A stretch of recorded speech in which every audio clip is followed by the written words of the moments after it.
Hi అందరికి, welcome to another short video. ఇది మా మార్నింగ్ రొటీన్. తెలిసిందేగా మనం మార్నింగ్ లేచి ఏం చేస్తాము.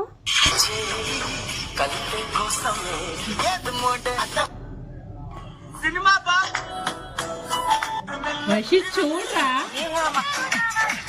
అరే ఏంట్రా ఇది.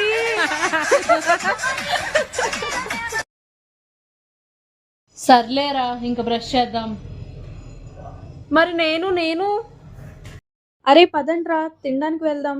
అసలే ఈరోజు చాలా పనులున్నాయి మనకి, వీకెండ్ కదా. అవునవును, పదండ్రా. ఏం పెట్టారో ఏంటో, ఇక్కడ కూడా నన్ను వదిలేశారు. అరే వచ్చేనా ఫ్రేమ్లోకి. అరే పులిహోర పెట్టారా. సరే తిన్నాక ఈరోజు పనులున్నాయి కదా, ఏ పనితో స్టార్ట్ చేద్దాం మనం. ఫస్ట్ తిను, తర్వాత ఆలోచిద్దాం. సర్లే. ఇలా మా మార్నింగ్ రొటీన్ ఎండ్ చేసాం. ఇంతకీ ఏ మూవీ చూద్దాం? మన సబ్స్క్రైబర్స్ ఉన్నారుగా, కామెంట్ చేస్తారు.